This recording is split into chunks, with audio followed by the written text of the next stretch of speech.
manusia itu pada dasarnya pada saat di alam rahim, pada saat dia di alam ruh itu sudah ditanya, ya kan, siapa Tuhanmu. Di dalam Islam yang namanya kebahagiaan itu harus dua-duanya, kebahagiaan pada saat di dunia dan kebahagiaan pada saat di akhirat. Kalau orang itu mau bahagia, dia harus adil terhadap dirinya dulu. Gitu. Jadi adil terhadap dirinya itu dalam artian ya kalau memang cukup segitu jangan berlebihan. Namanya juga manusia, ada aja tingkahnya. Tapi ada energi istimewa yang menggerakkan kebaikan buat sesama tanpa mengenal batasan. Itulah indahnya energi kebersamaan. Pertamina, energizing you. Kita harus bikin iklan Ramadan yang menyentuh. Halo Bu, aku kayaknya nggak bisa mudik tahun ini. Nanti uangnya aku transfer aja ya. Kita buka dulu yuk. Menangkan Ramadan dengan sentuhan penuh keikhlasan.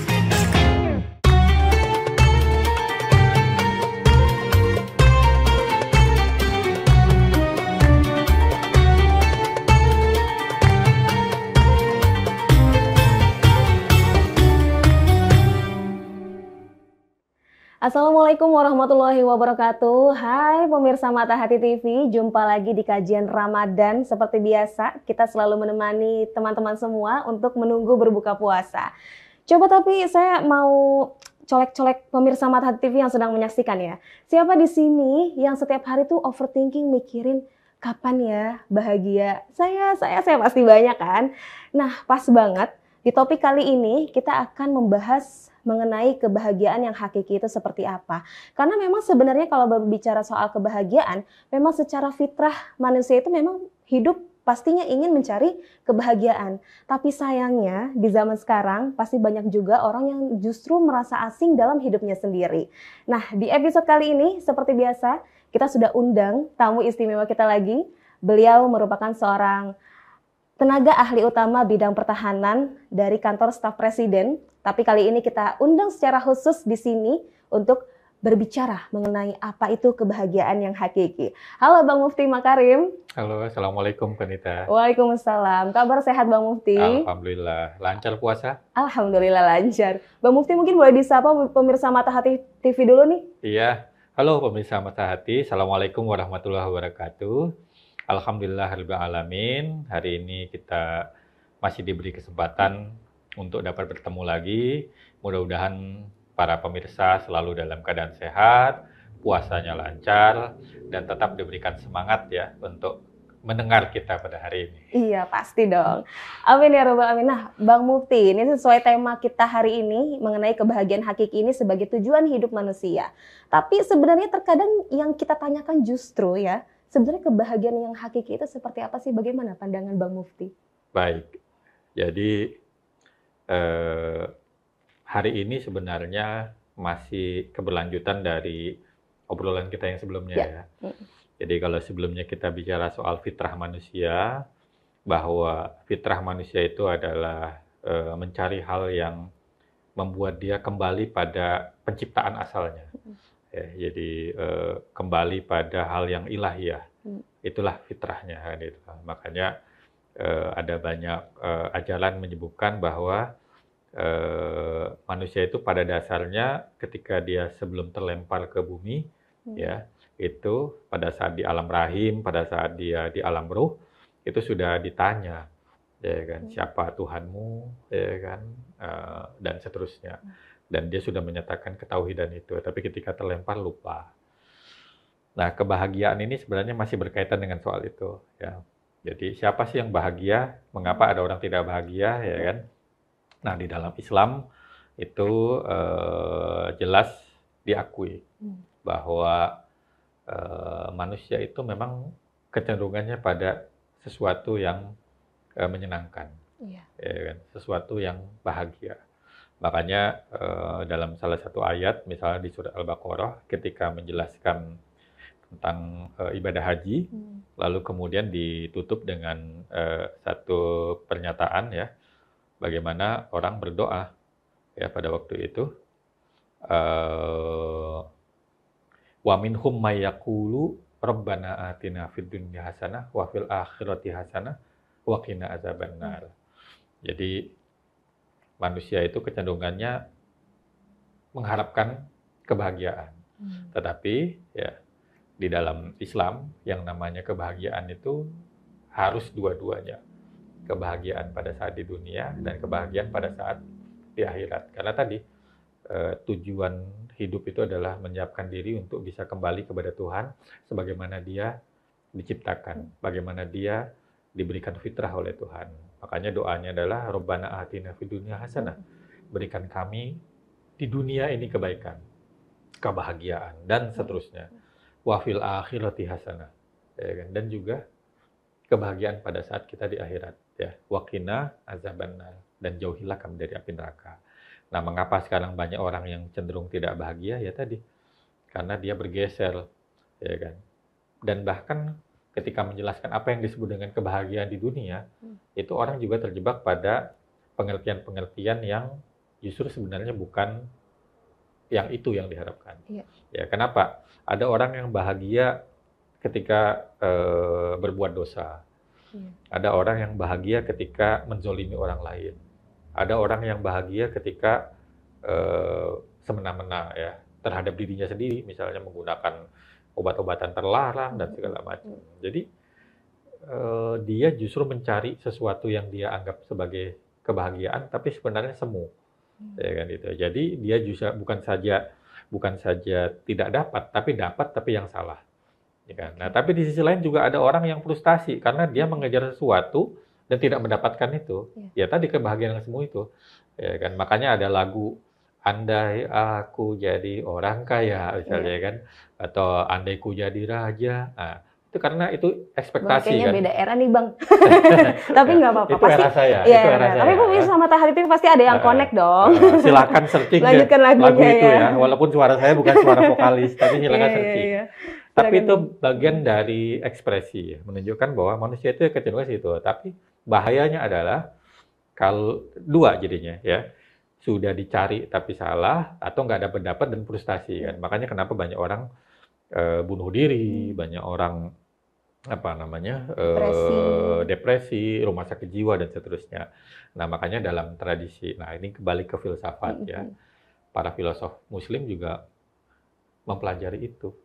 Ya kan, dan membuat kesimpulan-kesimpulan yang menurut saya itu menarik ya. Misalnya Al-Farabi ya, Abu Nasr Al-Farabi bilang bahwa pintu untuk mengetahui kebahagiaan itu adalah ilmu, pengetahuan, gitu, supaya bisa mendapatkan kebahagiaan yang hakiki, entah itu di akhirat ataupun di dunia, ya kan, misalnya gitu. Atau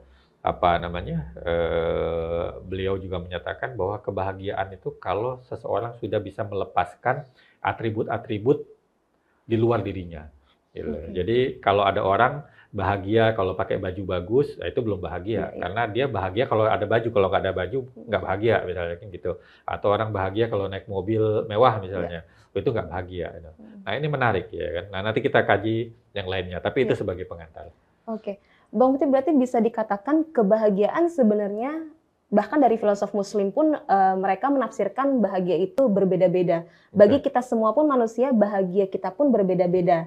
Tapi itu hanya bersifat sementara, karena sesungguhnya ada kebahagiaan hakiki yang tadi Bang Mufti bilang itu ya. Pada akhirnya kita kembali kepada Allah, disitulah yang kita cari. Iya, tapi kita tidak bisa juga menafikan bahwa manusia itu kan sebelum dia pindah ke alam akhirat kan dia ada di alam dunia kan, gitu. Oleh karena itu dia memang harus realistis gitu. Bagaimana menikmati dunia ini dengan senikmat-nikmatnya, kan kira-kira begitu. Makanya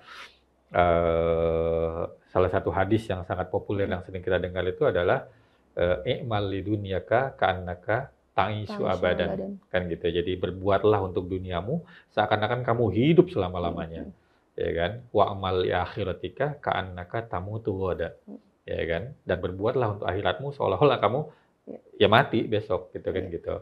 Nah, tapi ini menunjukkan keseimbangan, gitulah. Makanya filosof membuat konsep itu ya. Jadi misalnya ada satu filosof Muslim yang bernama Ibnu Miskawayh, ya. Dia menyatakan dalam bukunya Tahdzibul Akhlaq, ya, itu menjelaskan yang membuat orang tidak bahagia itu karena di hatinya ada penyakit. Bilang kan. Nah, penyakit itu ya dengki, iri, marah, itu penyakit, bilang kan gitu. Tidak puas, itu penyakit ya. Tidak puas bukan dalam pengertian yang positif ya, ingin mencapai prestasi, tapi tidak puas itu misalnya selalu menghabiskan waktu dan cara apapun untuk mendapatkan sesuatu, bahkan sampai menggunakan cara-cara yang tidak baik misalnya kan, atau bahasa lainnya menghalalkan segala cara. Nah, makanya Ibnu Miskaweh bilang, kalau orang itu mau bahagia, dia harus adil terhadap dirinya dulu. Gitu. Jadi adil terhadap dirinya itu dalam artian, ya kalau memang cukup segitu jangan berlebihan. Kan gitu. Jadi orang itu kenapa dia susah? Karena greedy, karena serakah. Ya kan, ada orang udah dapat sekian, betul, akhirnya kemudian dia justru bukannya malah dapat, malah buntung misalnya, ya kan gitu.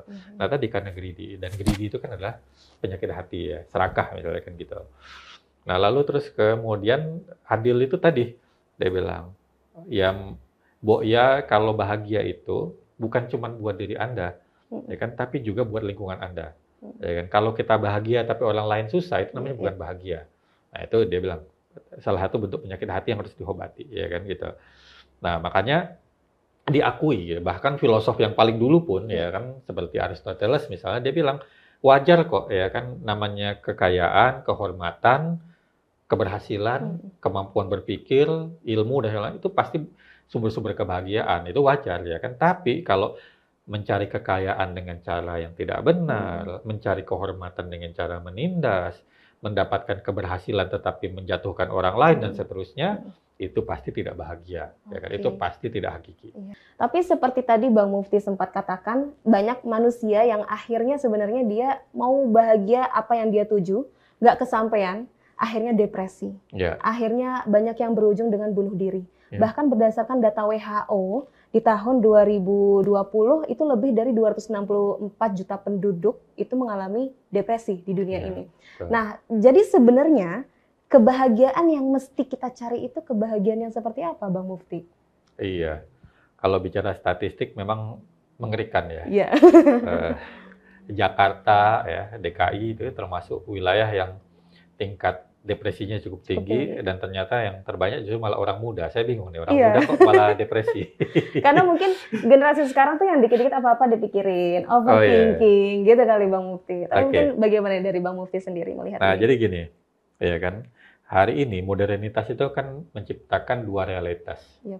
Ya kan, satu itu realitas yang dunia maya, ya. Karena kan kita kan sekarang di era digital ini kan akrab dengan yang namanya media sosial, akrab dengan yang namanya flirting, dan segala macam lah yang kira-kira ruang itu merupakan ruang eksistensi yang zaman dahulu itu nggak pernah ada, kan gitu. Jadi orang pergi jalan-jalan, kemudian dia bikin status, posting sana sini, lihat likes-nya berapa ya, gitu.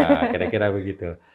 Nah, ketika dia masuk ke ruang itu, ya kan, kadang-kadang justru bertolak belakang dengan kenyataannya, ya kan. Sederhana saja, misalnya orang yang memaksa diri untuk kelihatan mewah, kaya, sukses, tapi justru sebenarnya dia pada sisi lain, ya kan, untuk mendapatkan pengakuan itu dia mengorbankan banyak hal, ya kan, pinjol, ya kan, terus sengsara itu dikejar-kejar debt collector gitu kan, itu, atau misalnya dia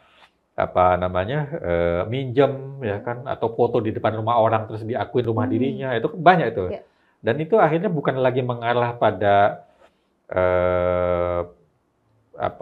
sesuatu yang wajar ya, tapi akhirnya kemudian menjadi yang artifisial, menipu orang dengan cara itu. Nah, ini yang menyebabkan tadi muncul persoalan itu ketika justru terungkap yang sebaliknya, atau justru dia baca respon dari netizen yang ternyata lebih kejam daripada ibu tiri itu kan. Jempolnya nih ya. Nah, kira-kira begitu. Nah, itu yang kemudian menimbulkan persoalan. Nah, kira-kira gitu. Jadi saya kira memang harus balik kepada istilahnya itu, kesediaan untuk tampil apa adanya.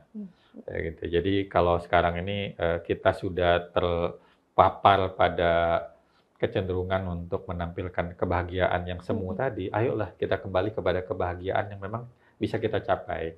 Kalau cuma capai 10, ya kan nikmati apa yang 10. Makanya kan tadi saya bilang gitu loh, bahwa kadang-kadang bukan dunianya yang sempit, ya kan, tapi hati kita yang sempit gitu loh. Sehingga kemudian semua dianggap sempit oleh kita kan kira-kira gitu. Tapi kalau hati kita lapang, sesempit apapun ruangan yang kita tempati, itu pasti akan terasa lapang. Kenapa? Karena bahagia, senang, susah itu kan kembali kepada hati. Dan tadi seperti yang saya sampaikan, Ibnu Miskaweh bilang bahwa ya itu adalah penyakit hati kalau kita akhirnya menjadi marah, cemas, benci dan segala macam hanya karena tidak mencapai sesuatu, ya. Dan itu balik-balik pada hati yang sempit, bukan pada kenyataan yang memang tidak mendukung kita. Kadang-kadang semua sih biasa-biasa aja, tapi karena di luar ekspektasi, kemudian kita jadi marah. Bahkan kadang kita zolim terhadap hati kita sendiri, gitu ya. Betul. Bang Mufti tadi menarik berbicara soal eksistensi, viralitas yang memang saat ini sangat menggaungkan era sekarang ya. Cuman kalau dulu mungkin istilahnya saya berpikir maka saya ada. Kalau sekarang udah beda, Bang Mufti. Saya posting maka saya ada. Oh, iya. Nah, ini bagaimana Islam tuh membimbing kebahagiaan yang seharusnya untuk menuntut umatnya mencari kebahagiaan itu seperti apa, Bang Mufti? Oke, ya. Saya ingin mendekati ini dengan membaca beberapa ayat-ayat Al-Quran ya. Jadi menurut saya ini ayat-ayat yang menarik ya. Tadi saya sudah bacakan satu ya, Al-Baqarah ayat 201 berkaitan dengan doa. Bahwa kita, karena kita ingin bahagia di dunia, tapi kita juga ingin mendapatkan kebahagiaan di akhirat, maka kita memanifestasikan itu dalam bentuk doa. Ya. Gitu. Nah, tapi di luar dari yang doa tadi, sebenarnya kata kunci yang paling penting, yang membuat orang itu selalu bahagia dimanapun dia berada, itu adalah ketika dia selalu berada di jalan Tuhan. Ya kan? Gitu. Dalam Al-Baqarah ayat 154, walaupun ini konteksnya adalah perang ya, tetapi sebenarnya penekanannya adalah apapun Anda ya kan, ketika Anda berada di jalan Allah, maka Anda akan selalu baik-baik saja, ya kan. Jadi ayatnya berbunyi, A'udzubillahi minasyaitonirrajim, Bismillahirrahmanirrahim. Wala taqulu liman yuqtalu fi sabilillahi amwatum bal ahya'um walakin la tas'urun. Ya kan? Jadi janganlah engkau katakan bahwa orang-orang yang terbunuh di jalan Allah ya, mereka yang mati syahid itu mati. Ya kan? Tetapi mereka hidup. Tapi engkau tidak rasakan ya kan? Dan bahkan di ayat yang lain dinyatakan dan mereka di sisi Allah diberikan rezeki ya, wa inda rabbihim turzaqun, dapat rezeki misalnya kan gitu. Nah, ini yang kata kuncinya itu sabilillah ya kan. Orang itu dia tidak akan kehilangan eksistensinya bahkan ketika fisiknya sudah tidak ada, itu kalau dia di jalan Allah.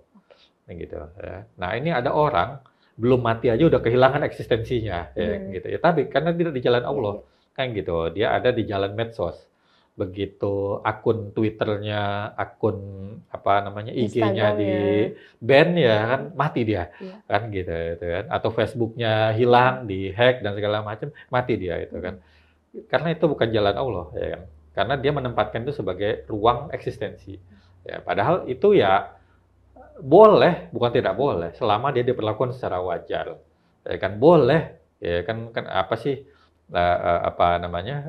tujuan dibuat itu supaya manusia bisa menikmati kan kira-kira gitu. Tapi ketika itu menjadi segala-galanya, menjadi ukuran bagi kehidupan, keberhasilan dan segala macamnya, dan disitulah kemudian dia tersesat, ya kira-kira begitu ya.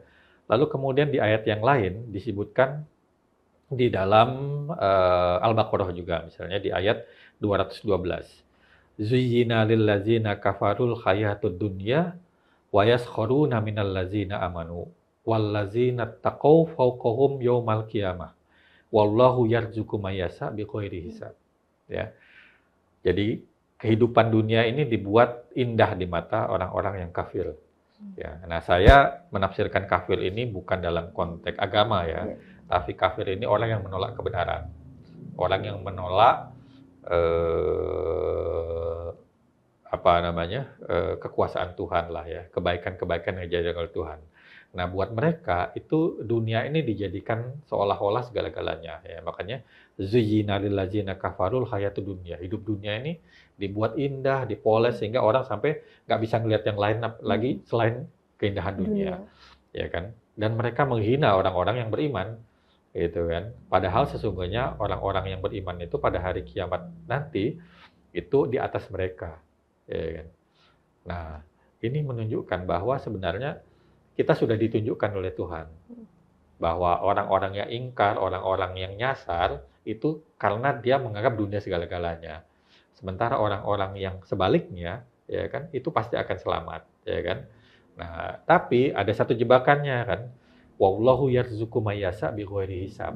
Ya kan. Pada sisi lain, ya kan, dua-duanya seolah-olah dianggap sama, ya kan. Jadi Allah itu memberikan rezeki kepada siapa yang Dia hendaki tanpa batasan. Gitu. Jadi kita kadang-kadang, dia kok bisa kaya ya, gitu kan. Gitu. Jadi akhirnya kita pengen ikut dia, padahal itu bukan jalannya Tuhan kan, kira-kira gitu. Misalnya dengan cara yang tidak benar, bandar judi, bandar narkoba misalnya kan begitu. Tapi karena kita menjadikan itu sebagai ukuran, akhirnya kita mungkin tidak judi, tidak narkoba, tapi kita melakukan aktivitas yang lain, tapi tujuannya sama, ingin mendapatkan kekayaan dan mendapatkan pujian dari situ, ya kan. Jadi tadi orang yang benar salah itu ternyata kemudian balik ke bagaimana dia memilih untuk melakukan sesuatu sesuai dengan jalan Tuhan atau tidak, kan gitu. Nah, ini yang saya kira menjadi satu catatan yang penting. Nah, lalu kemudian yang juga penting menurut saya, ya kan, itu adalah apa yang muncul di dalam surat Al-An'am ayat 32. Ya, disebutkan di situ, A'udzubillahi minasyaitonirrajim, Bismillahirrahmanirrahim, wa mal hayatud dunya illa laibun walahun. Ya, waladarul akhirati khairul lil ladzina taqau afala taqilun. Ya. Jadi disebutkan wa mal hayatud dunya illa laibun walahun. Ya, tidaklah kehidupan dunia ini hanya permainan dan sia-sia. Ya. Waladarul akhiratu khairul lil ladzina yattaqun. Dan hari atau rumah ya atau tempat akhirat, kampung akhirat itu sebaik-baiknya tempat buat orang yang bertakwa, ya kan. Nah, jadi kita diingatkan lagi gitu loh bahwa karena dunia ini laibun walahun, ya jangan juga diseriusin. Yang diseriusin itu yang darul akhirah, kan gitu. Nah, kita ini justru sebaliknya kan, yang di laibun walahunnya serius, yang di akhirahnya setengah-setengah, ya kan. Duit 10.000 sama duit 100.000, ya kan, nyumbang masjid yang 10.000, yang 100.000 ke bioskop misalnya kan gitu. Nah, padahal harusnya dibalik kan, kira-kira begitu. Yang ke dunianya 10.000, yang akhirnya karena apa? Investasi yang abadi itu kan untuk yang itu. Yang dunia ini investasi bodong semua, ya kan, nggak ada yang dibawa mati kan, kira-kira begitu. Atau kita mati hanya kuburan yang sempit, ya kan, tidak bawa harta benda yang kita miliki dan segala macamnya. Itu yang saya kira panduan yang penting dari Al-Quran. Oke, ini sederhana, tapi sebenarnya agak sulit diterapkan.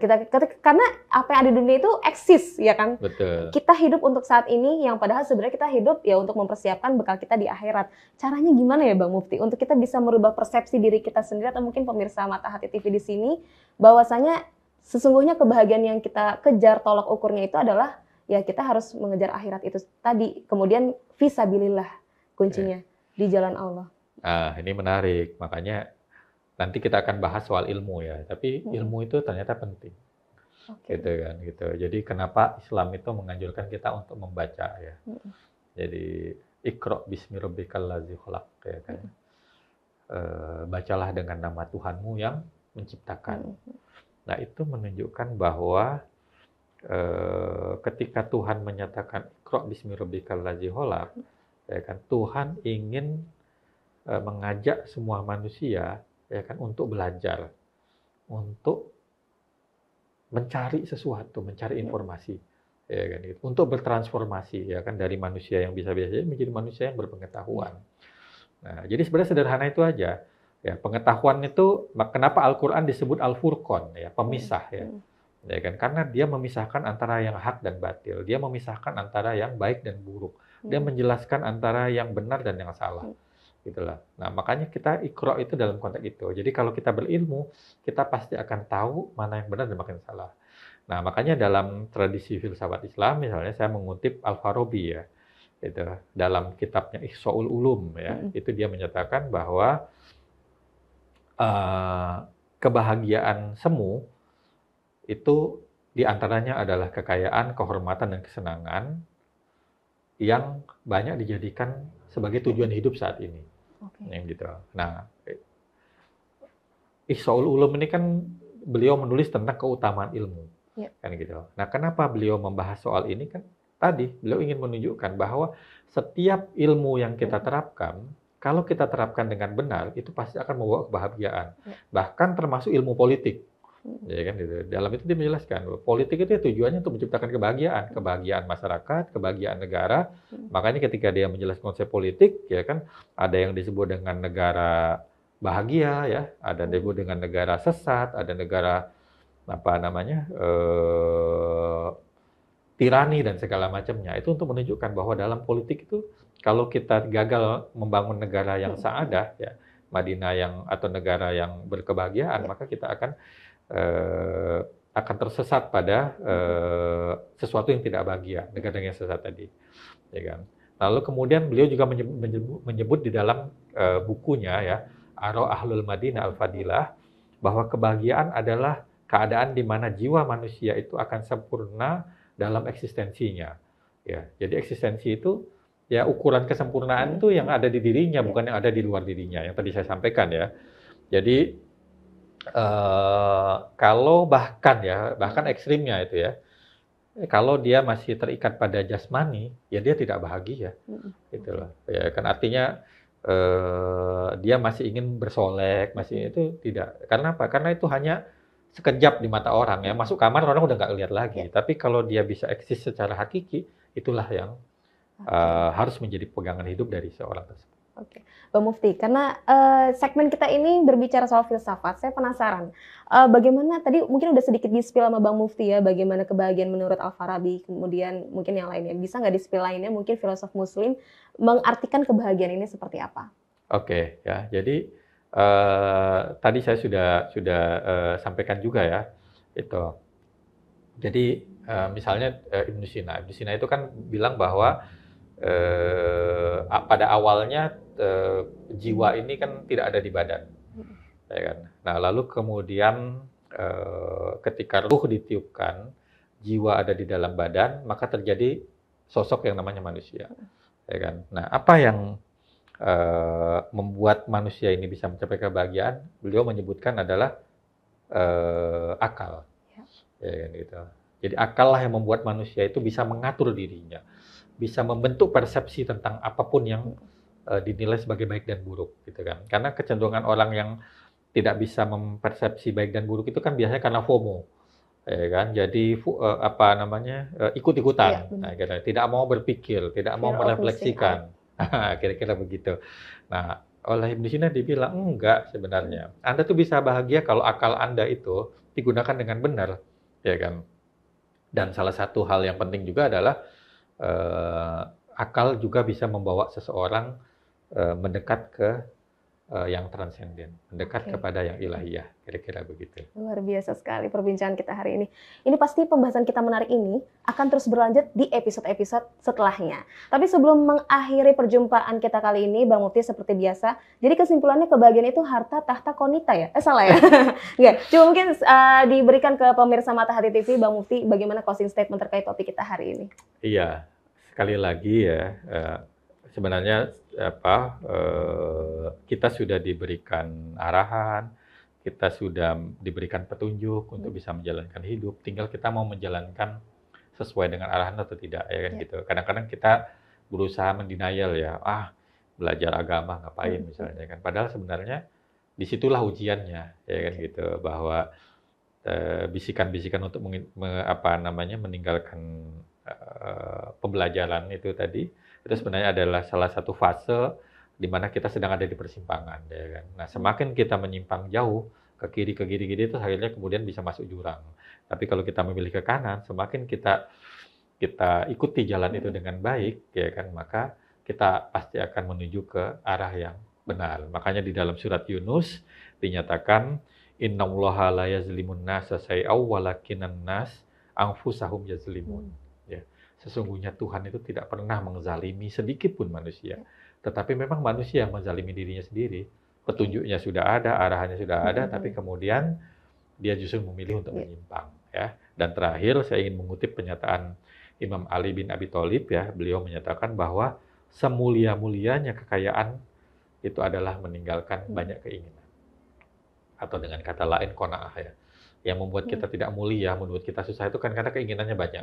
Tapi kalau keinginan yang banyak itu kita filter lagi, kita saring lagi, mana keinginan yang hakiki, mana keinginan yang sesuai dengan fitrah, dan mana keinginan yang memang layak untuk diperjuangkan, disitulah kita akan mendapatkan kebahagiaan menurut perkataan Imam Ali ini. Wallahu a'lam bishawab. Terima kasih banyak. Assalamualaikum warahmatullahi wabarakatuh. Terima kasih Bang Mufti. Saya sebenarnya masih banyak pertanyaan, tapi sayang sekali waktunya terbatas ya. Jadi nanti kita akan jumpa lagi di episode selanjutnya. Nah, buat pemirsa Matahari TV, supaya kamu nggak ketinggalan episode-episode kita selanjutnya, jangan lupa subscribe YouTube di kita di Matahari TV dan juga nyalakan loncengnya, supaya kamu bisa menjadi orang yang pertama mengupdate kira-kira ada video apa lagi ya yang akan menemani kamu menjelang berbuka puasa nanti. Semoga perbincangan kali ini bersama Bang Mufti Makarim ini bermanfaat. Kalau gitu saya Nita Marli dan juga Mufti Makarim dan juga tim yang bertugas di sini pamit undur diri. Wassalamualaikum warahmatullahi wabarakatuh. Waalaikumsalam warahmatullahi wabarakatuh.